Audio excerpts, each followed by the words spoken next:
It's Leifon here, and welcome back to another podcast episode with the official Otaku Crew. I am your host, Leifon, and for tonight's episode, I am joined with my favorite ladies, of course. We got Hammy and we got Andy.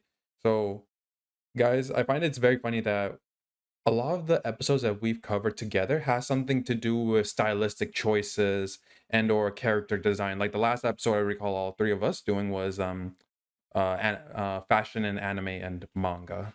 Last I recall. True. Exactly.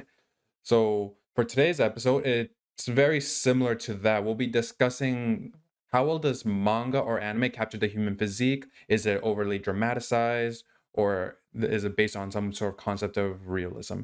So we keep it very vague here, of course, because there's multiple points of entry on this and there's multiple discussion points that could come out of it.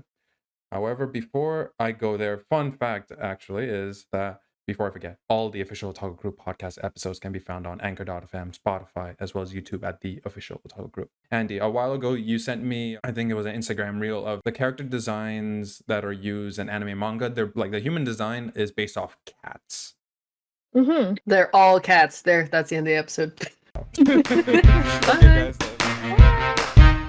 get the title sequence. That's a wrap. We can all go home now. Yeah, I think mean, a lot of people saw that. I've seen it too. Yes, all anime is cat. I wonder if that's true though. Is that actually true, or is that just the human brain making associations as it does? Well, to my knowledge, it's because there are certain facial features and structures that the human brain is inclined to find more adorable and cute. And from what I've seen, a lot of them do kind of line up with how a cat would look. Like very large eyes, smaller chin, smaller nose. The way that the eyes are separated from each other, they can't be too close, they can't be too far apart. So there's a lot of beauty standards that go into it too. Do you think that 90s anime also, was this always the case?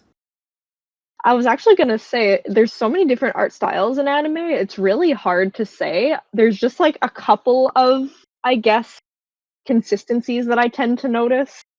And they do tend to be the cat features. Mm-hmm. Sometimes especially the side profile. Yeah. If you look at an anime character, if we're going based on ones that have the cat features, you look at their side profile, it's very cat-like. Well, yeah, because that's also about the nose too, right?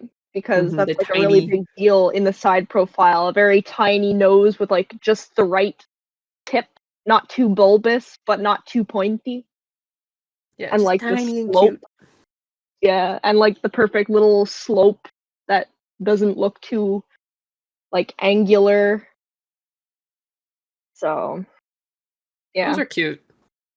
I like those. And yeah, I would say that probably makes up the majority of anime has those little features. Mm-hmm, exactly. But what about the ones that really don't? Oh, what's that anime called? What's the one where they're all super beefy and it's a fighting anime, a boxing anime? Yeah. Yeah, Baki and JoJo are both very different. Baki, what animal is that? Actually, Andy, it's funny that you mentioned Baki because whole cat feature aside, which I'm sure we're going to come back to. There was an anime that I wanted to talk about because Andy, it's actually an example I want to use because Andy, you and me have sort of advocated to talk about it for a long time. It's the how heavy are the dumbbells you lift? I love that anime. Okay. I know you do, and so I'm ready to do it justice by giving just a bit of detail on it.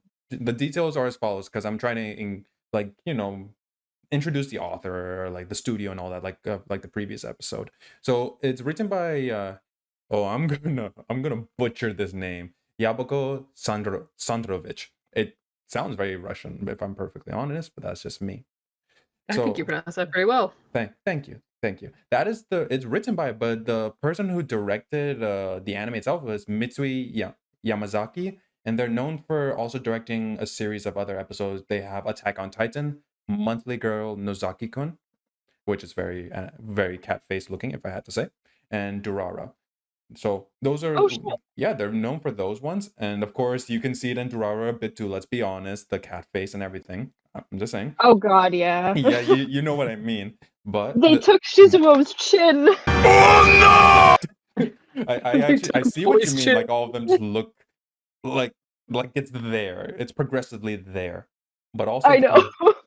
but also the studio that did How Heavy Are the Dumbbells You Lift was Doga Kobo, and out of the list of the animes that they've worked on, the one that stood out the most was Oshinoko, which if you've seen that, I'm sure we can say there's a cat features in there too. But that all aside, the writer also, um, Yabuko Sandrovich, he was also well known for his other work is Kengen Ashura.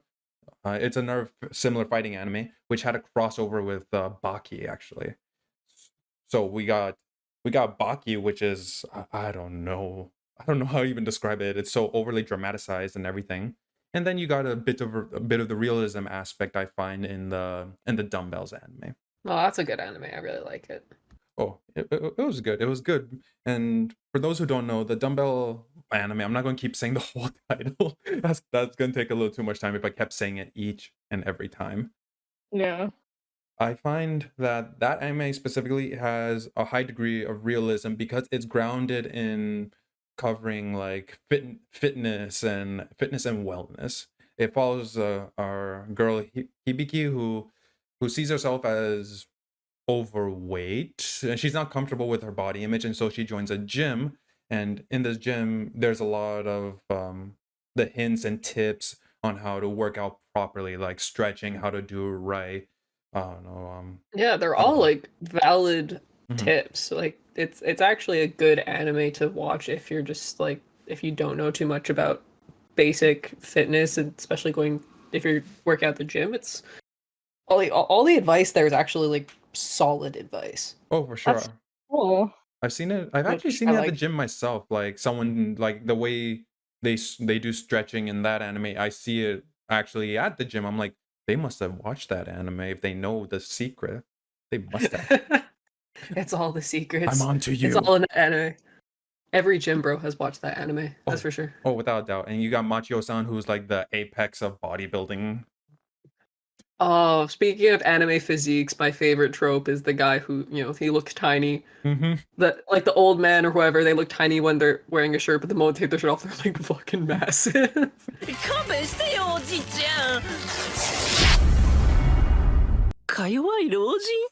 So beefy. That is such a prime trope. I love that. I love seeing I know. I love that too. Especially when it's the old man. Oh, Right? I've yet to see the old woman. Dr. Stone. Is there a moment where an old woman has like suddenly just beefed out?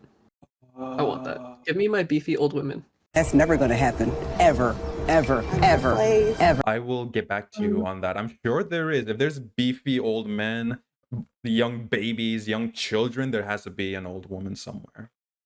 Exactly. I need that. I need that in my life. I need beefy grandma.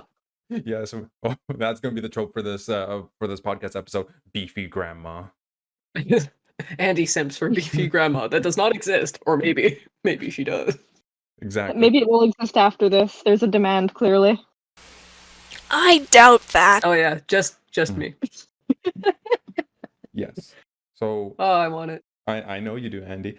But at the same time, this particular anime, while it follows a story of Hibiki and her slowly getting into shape, the training she's undergoing and everything. So I would say that anime really encapsulates the human physique and the potential it has. Like, unlike it's one character is overly dramatized, I find. He's like the ultimate gym bro and everything. But at least his attitude isn't like a gym bro attitude. So that aside, it there's a point that you can reach through hard work, efforts, and discipline, which I really like. But I'm sure there are other examples, like Hammy said, that it's to the far left. It's super dramatized. Of course, JoJo was brought up, and Baki was brought up as well. Yeah, and honestly, I like the idea of this dumbbell anime because it's refreshing. Like, you see all these gym bros on like TikTok and stuff, and they're like, "Oh, my goal is to look like freaking Goku or Dio," and it's like, that's wild. Do you know how long that's gonna take? Do you know how much training that's gonna take? Stop it. Get some help. Oh, for sure. And Wiping out time. yeah, other content creators out there have actually followed up on some of these workouts anime characters do. This sort of ties into our topic. And you got, I don't know, the One Punch Man routine, like the 100 push-ups, 100 squats, 100 sit-ups, 10-kilometer runs. A content creator like Jimmy Zhang, he did the whole workout for 30 days, and he was like, these are the results. Or, of course, let's go back to Baki real quick. I forget his name. His name is Miguel something. He has the Baki physique, and then there's Yujiro Hanma, who has a content creator who has the Yujiro physique. He walks around in the cosplay and everything, and does the whole pose and everything. So it's like, damn, they're tapping into it so well. Like how this has sort of inspired like so much. And that's great, don't get me wrong, and it's not saying that it's unachievable. I just don't think that some people are aware of how much work it takes to get to look like that. Also, I would like to mention that some of these workouts that are in these animes, like excluding the dumbbell one because those are based more realistically, but some of the other ones are so not realistic. Like, you could do them, but you won't get the same physique. You'd have to do so many other workouts on top of that. Like, a good example is probably the example I think in top of my head is soul leveling. I see some people do some soul leveling workout. I was like, and I look at that workout, and even I was inspired to kind of like do that, like the 100 push-ups, the 10 kilometers, everything. But I'm like, sit-ups break my back. Doing 100 of them would make my back so weak and damage me so much. Because if you're gonna do, like, some people can't do sit-ups. Like, some people physically can't because of like their torso might be too long, or their ab muscles might not be strong enough to do it, and it will just put too much strain on you. There's so many better workouts to do, exercise to do than the ones in that anime. So it's always like, it's cool seeing some of these people do these workouts, but you have to already be physically fit to really benefit from them, in my opinion. Like, if you were like someone who doesn't exercise at all, and then you go and try to do a workout from Baki, you're gonna hurt yourself, babe. Exactly. Like, I fear you'll hurt yourself. That's also another thing that I think is so important for them to specify. Like, there is a learning curve, there's a progress curve. You can't just go from 0 to 100. You sure about that? You sure about that? You sure about that? Oh yeah, and there's so much more. Like, they like break it down to such a small category and then hype it up. It's like, here's like 4 workouts and you're gonna do 1,000 of each. But there's actually like so much more exercises around that people who have that physique would have to do in order to achieve that. Yeah. It's a lot of work, but it's doable. And honestly, having these animes just to inspire people to do that is great. It's awesome. Yeah, it's great, and it is doable, and that's what I want people to remember, though, like, because I feel like a lot of people, because they don't anticipate how much work it is, they just kind of try it, and then when it doesn't work, like, right away, or as quickly as they're expecting, or the results aren't the exact same as they're expecting, they get discouraged and they give up. Exactly. Like, you're not gonna look like the anime girl because you're not a cat. Try me, bitch. It'd be like that sometimes, you know? Oh yeah, you gotta be a cat to look like the anime girl. It's fine. But you know what? At least some of us could look like, oh, what's her name? I'm so stupid. It's been so long since I've seen Attack on Titan. BRB, gonna go shave down my chin. Help me, Attack on Titan. Mikasa? There we go. I was about to say Misaka for some reason. That's what my brain's going. It's like Mikasa, Misaka. Something. Mikasa, why did I say Mikasa? Mikasa. Mikasa, yeah. No, she her 6-pack, man. Wild. Oh, wild. That's another, like, it reminds me of this meme I saw where it's like, me telling guys on dating apps I have an anime girl physique, and it's like what he thinks, and it's like Rias from High School DxD, and it's like in reality, and it's just one of the characters from like Holic that's like really scrawny and lanky. Yes. I love that. Real.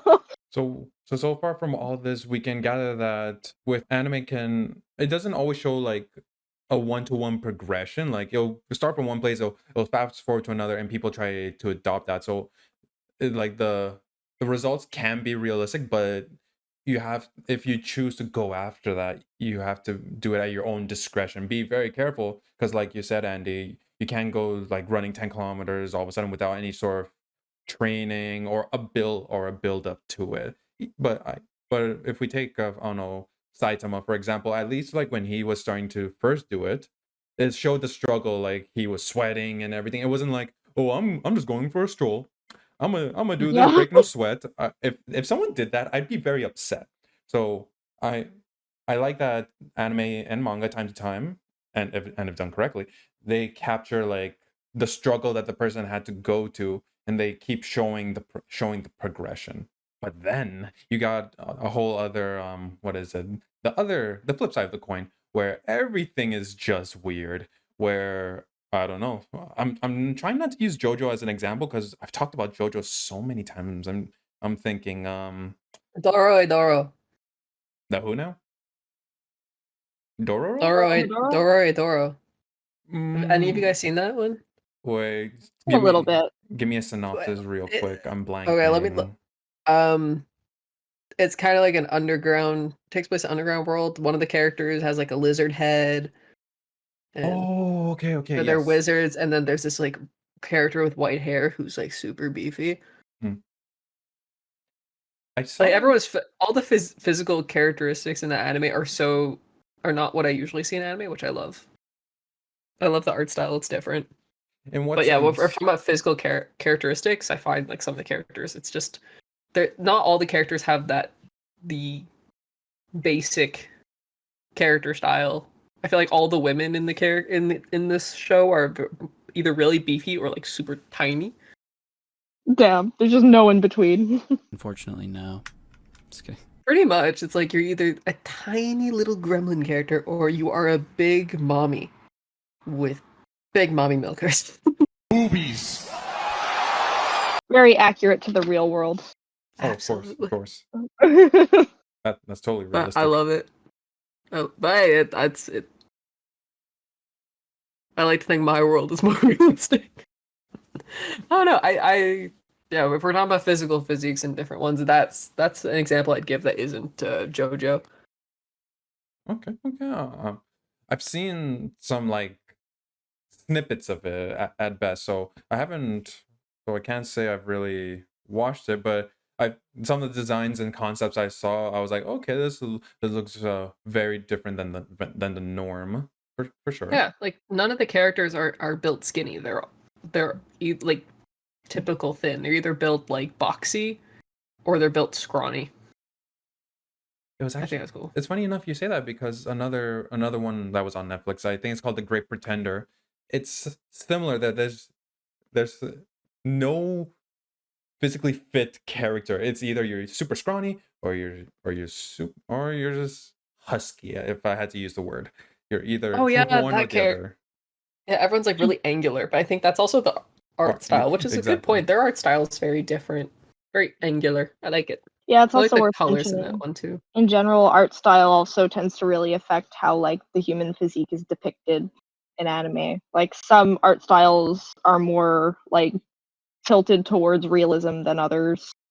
Oh yeah, you got like Cowboy Bebop for example. If we go something a little older, yeah, it seems like it captures all the possible physiques out there. At least that's what I took away from that one.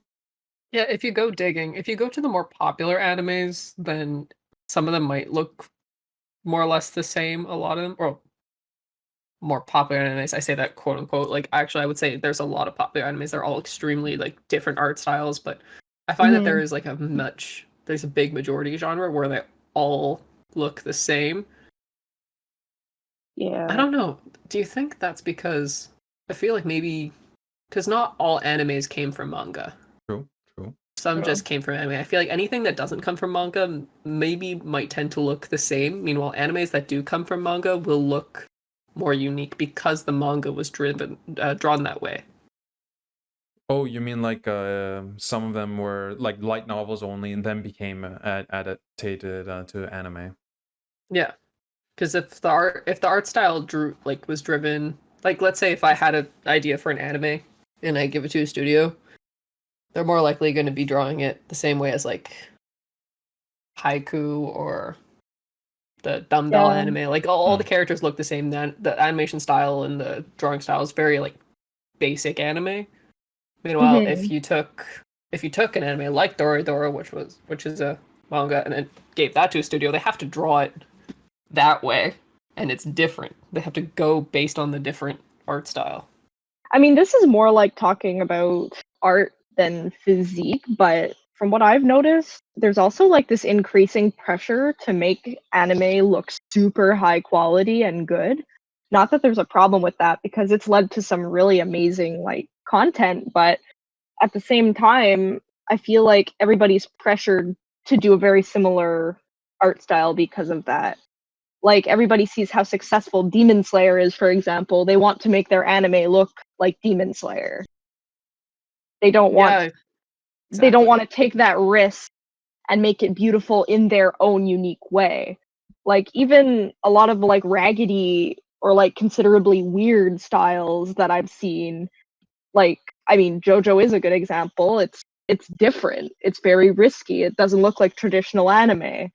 A lot of clamp stuff could be considered like weird and wonky and weirdly drawn, but I think there's like a charm to it. It looks different from like generic anime art style that like an AI could just spit out type of thing, you know? Exactly. I totally agree with you. Yeah. It's very possible that anime has some animes, not all, but has fallen into that whole trend of playing it safe, just like how Hollywood has. Damn! Western animations all kind is going to a part of playing it safe in order not to. They don't want to risk to lose any money. I agree, because it's like, yeah, it's one thing making your anime look beautiful, but you should also give it your own sense of identity. Wait, Hammy, when you mean like following, sorry, if I understood you right, like a lot of the more current trending animes and their studios, if they're making a lot of their characters similar per se, like it's not like deviating from the norm basically. Like you said, JoJo, it started at one thing and became another. Like the human body just kept changing progressively. But in current popular anime, they are following a standard, if I understood you. Well, I mean, I just meant art style in general. Oh, okay. But I thought you meant like their actual like character design, like how, I don't know, the torso to foot ratio or it does tie into whatever. that. No, it ties into that too, though. You're right. Like when we're talking about art style, we're also talking about how characters are designed. So that talks about their bodies, their faces. Okay, yeah, I agree on that. Okay, so okay, I just want to be sure, because as we're talking about character design and everything, it did make me realize that more and more like studios are playing it safe. Like they make a high schooler look like a high schooler. They don't make him look like I don't know what they're supposed to look like, but in general, just their appearance and everything, I guess maybe that's what makes them relatable. You see, I don't know, you see like Inosuke, for example, or Tanjiro, favorite, great guy. You see Tanjiro, you're like, okay, normal guy, very lovable personality. Nothing sticks out about him except the giant scar on his head. Whole other thing, by the way. But if you saw, I don't know, once again, let's take JoJo. You saw like JoJo, you'd be like, why does he look like that? It's like, what? Why? It's not only that, but it's also like there's more diversity in like the designs of certain characters in certain shows. Like, I'm gonna be totally honest, a lot of the girls in Demon Slayer, if you strip them down from their more distinguishing features, they're like the same model. Yeah. Like Mitsuri, Nezuko, like aside from like Mitsuki's cleavage, they're basically roughly the same. If you were to take the hair, take the facial, like the color of their eyes and a couple other things and their clothes, it's like give or take the same model of woman. The physiology is very similar. Whereas, like, in JoJo, like, the characters look very different. Like, yeah, we have Dio, who's beefed out to the max, but then we also have Narancha, who's a very tiny, scrawny boy. Now that's just mean. I like how you said that, Hammy. Well, I mean, it's true. And it is true. And like even in like girls in part 6, we see a lot of different like body types in the women of JoJo. Yeah. Yep. Like Jolene has a more, she's still like attractive looking in like a generic sense, don't get me wrong, but she has like a very fit and like strong looking physique. Whereas there are other women in that show who are like more tiny and not so buff. Okay. So I also think it's just like the creator's choice in designing characters and not playing it too safe in how they design their characters, whether it be from the same show or different shows. Yeah, it's true. I don't know if there's been many cases that where the creator had one character design, made it look like this, and then the studio was like, we're gonna actually take some liberties and change it up a bit. I can't really think of many on that route, but I'm sure there are. I'm sure. Unless they change studios. True. Which has happened before. A lot of animes, when they change studios, if Mappa gets a hold of an anime, they're gonna change the art style, and I don't like it. Oh, don't remind me. You better not! You better not! Don't remind me. I don't like the eyes. It's not nice. I have issues. Wait, when you say the eyes, you mean like they're more rounder, or what are you on to, Andy? They're weird. I don't know. And not all. I'm not like gonna crap on Mappa completely. It depends. It depends. I don't know specifically which studios, but there are just some where I don't know. I feel like the eyes go from being really pointy to really round, and it's weird. Oh. Yeah, they But play maybe that's into just like me. the anime aesthetic too much. Yeah, I get what you mean. Yeah, and it's like I get like a uncanny valley feeling when I see animes like that. It's a little harder for me to watch, especially. And the real worst part about it is that you get so used to watching it in a certain art style, and then you change the art style, and you're like, ugh. Yeah, I don't like it. Yeah, but that's something that's. But rough. I want to go back a little bit because I was thinking about new animes that I know are coming out and their art styles, and I think, oh no, there are two animes I'm thinking of that were big, that they're old animes that are getting readapted. Cat's Eye is coming back, and when I saw some of the, like, you don't see the characters, but if you see the poster or anything, I don't know if it's giving me that 90s feel, but modern, kind of like what they did to Sailor Moon, which I actually like the new art style they put for the newer Sailor Moon. And also another anime that is coming back, or that's getting adapted finally, which I forget. And Mappa does have it. Oh, The Rose of Versailles. Oh yeah. I feel from the clips I saw, it seems very, I don't know, very old. I feel like it takes an older art style to it.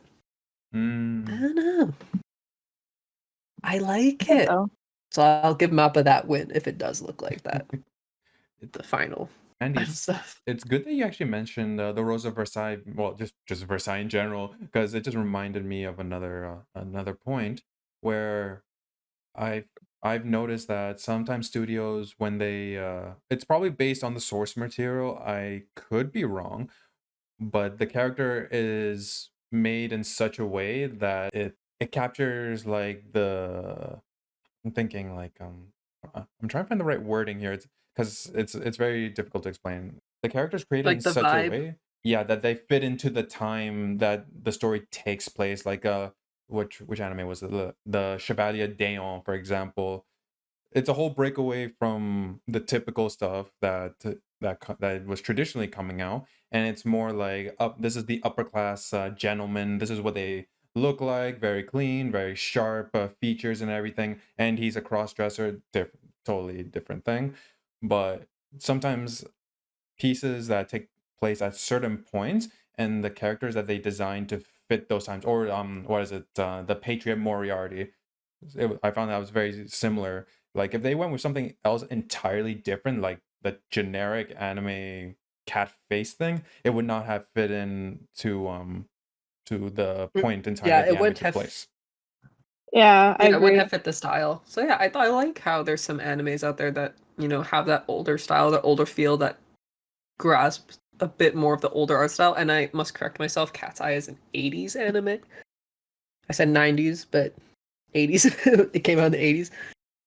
Mm-hmm. But And yeah, it's nice to see that it's not all becoming the generic basic cat face. yep, Different cats. There's different cats out there. I know. And there's apparently dragons too, but who knows about that theory. However, I'm not saying that the creator was gonna make them into anime cat looking humans and put them into, I don't know, 1840 London or something. Nothing like that. I'm not. No, not I saying think Dragon Maid is very cat-like. Is that so? Yeah. It I love that. I love that anime. I haven't seen it myself, but I'm sure there was a lot of stuff that went into that one. I'm sure.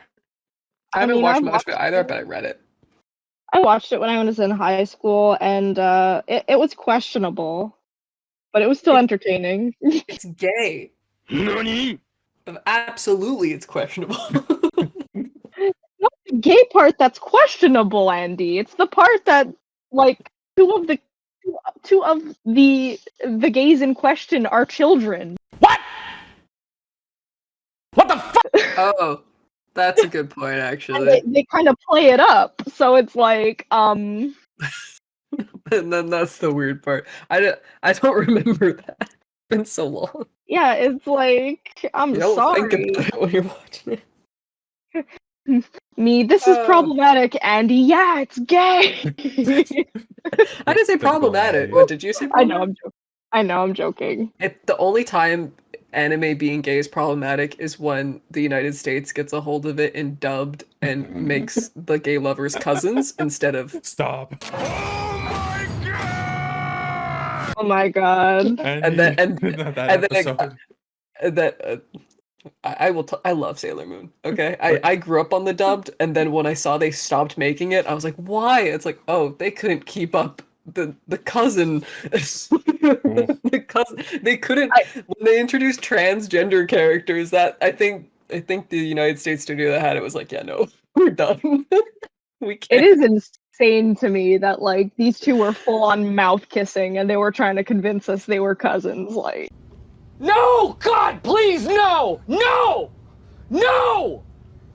No! Yeah, even I thought it was weird. It's like, why are they flirting with each other? Aren't they cousins? And then I see the subtitled one. I'm like, oh no, they're not cousins at all. My Wait. childhood was a lie. Don't forget. Oh, sorry. Go for it, Hammy.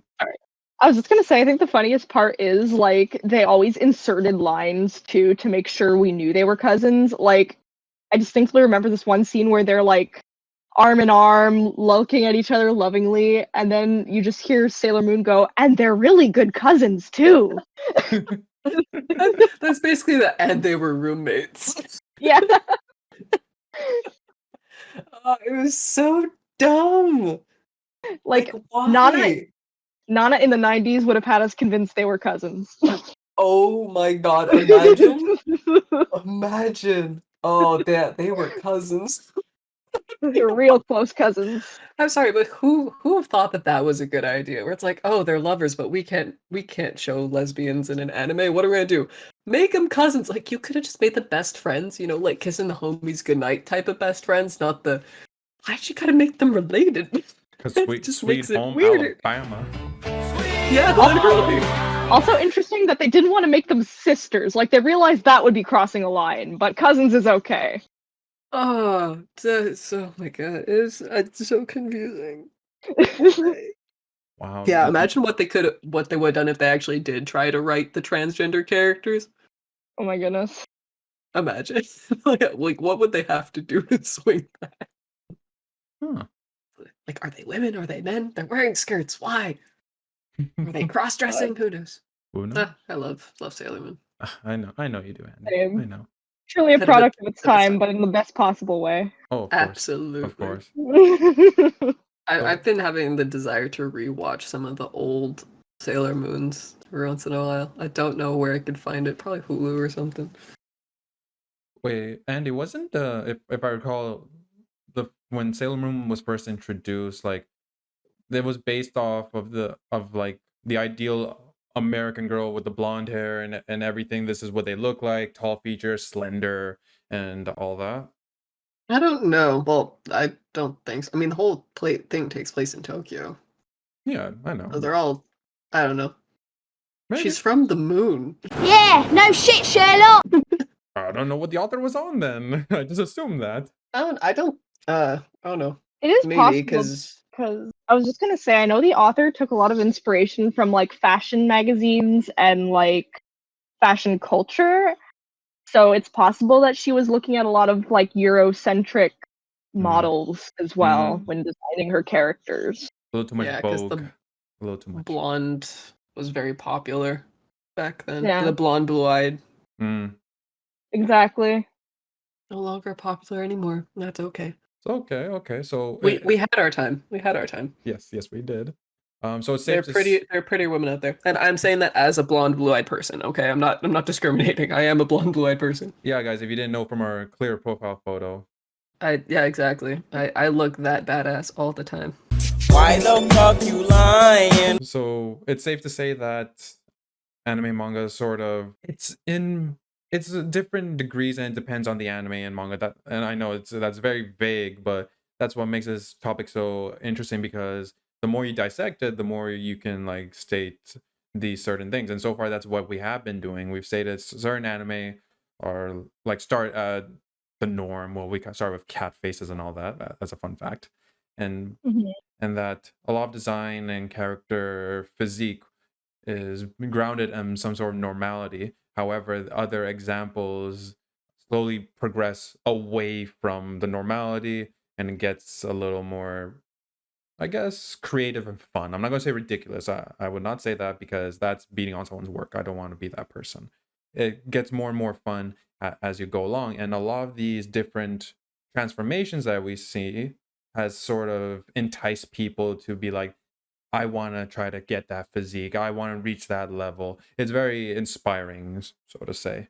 But we can clearly Inspiring, that's not realistic. Exactly. But we can come to the conclusion that anime manga is adapting a medium in different ways depending on the author or the studio. But but it's pretty fun. It's fun to see, and other people's takes on what the human body looks like, or what it can potentially be. Yeah. A cat. Do you guys have a preferred art style, or like if you had to pick an anime that had the best physiques art style put together? I mean, I'm definitely not one to comment because I just like anything that has a very unique art style that suits the story it's telling. That's a good answer. Like, I That's a don't good know. answer. I feel like if you were to take the art style of Demon Slayer and put it into Durarara, it would not work. No. That'd be funny though. But that being said, like the art style for Durarara isn't perfect either. They got these weird like pointy chins and everything in the second season. Yeah! It suits them, but like if we tried to put that art style in, I don't know, Sailor Moon, it would be bizarre. Or put One Piece's art style in Oh anything. god. Oh my god. True. Let's take 2 seconds to talk about the physical physiques of One Piece. That's I actually you want to be like a noodle or built like a house? Actually, Andy, it's funny you say that, because I often see some fan art and stuff of like different characters and what they would look like in each other anime, like one in Dragon Ball, one in Naruto, one in Bleach, one in JoJo. I love those. All those. I honestly just find them so funny to look at, because like there's so many varying degrees of it, and it's like, wow. I'm honestly just like speechless at that point. I remember one time, like, I was just looking at memes, and one of them was like, One Piece is just body dysmorphia, the anime. Because everyone just looks so unrealistic. Oh yes. That's that's a good point. But we love One Piece. Oh Keep it yeah, all no the same. disrespect. It's great. It would not be good if it had a different art style. No, it works for it. That's what I'm saying. But like you said, if you tried to put it in anything else, it probably wouldn't. I want to look like a noodle. I want to look like I came out of the taffy puller. I don't want to look like a human. I don't want to have organs. What do you mean by that? No ribs, no nothing. No ribs, no digestive system, just boobs. Yeah, boy. Just That's all I need to survive. A slime Just man, a walking slime boobs. anime. Perfect body. Just saying. Oh, Perfection. oh, very much so. Actually, Andy, what was the question you asked? I just blanked. Or like if you had a favorite anime with like a favorite art style or like based on physical physiques. Dragon Ball Z. I'm gonna just say that. Awesome. Yeah. Yes. It has the buff old man trope in there, which I love. Yeah. There you go. Exactly that. Muscles chiseled out of marble. Literally. I think Dora is the closest I'm going to get to big buff mommy. I'm sure there's other out there, but that's like the best example I could think of. And I love that art style and how the physiques of the characters are just not what I'm used to. I like it. I'm surprised you didn't comment on Shadow Daddy. You just mentioned it once and you didn't decide to go back. I'm proud of you. Solo leveling? I'm restraining myself from Shadow Daddy. Saving yourself for season 2. The last episode I think I was in for this podcast was talking about Shadow Daddy, and that's all I talked about. I don't remember if I was there or not, but I remember there was another occasion where I was with you in a podcast, Andy, and I recall you mentioning Shadow Daddy multiple times. Yeah, see? Try to strain. You brought it up, Leifon. just for the record, you brought it up, not me. Okay. I'm just saying. But It's okay, Andy. I'm not there for the physics. I hyperfixate on characters too. It's okay. Good. I feel at home here. This is a safe space. You feel seen. Yes, it is. It's and been a mine while are since I hyperfixated on an anime character though. I want to go back. I'm waiting for Cat's Eye to come out. Literally, my hyperfixation anime characters have not changed since I was 12. So yes. Guys, if you want to know what Hammy's hyperfixation anime characters are, be sure to donate to her Patreon. I will give you money. I want to know. Funny, I have Sailor Uranus and Sailor Neptune staring at me right now. I forgot I had little figures of them. Talking about hyperfixate characters. One of those characters is a hyperfixation of mine. Not an anime character. Oh no! I have the cousins. Make them kiss. And they're cousins. No. And they're cousins. Okay. And they were cousins too. Oh my god. All right, you two. So I think we've come a good ways into this topic. Like, seems like we went a little here and there, but overall, more or less similar understanding. It's always going to be a case-by-case basis per anime and manga and studio, as well as creative liberties that they take. But there are some grounded and a little more reality, and some a little more on the dramatic side, and there's nothing wrong with that. Nothing wrong with that. So yeah, guys, if you like that, be sure to check out the official Otaku Crew at the following social media handles. You got Instagram, Otaku Crew, the TikTok channel, the official Otaku Crew, the Twitch channel at the official Otaku Crew, the Facebook page, and the Discord squad. My name's Leifon. We'll catch you all next time. Peace out.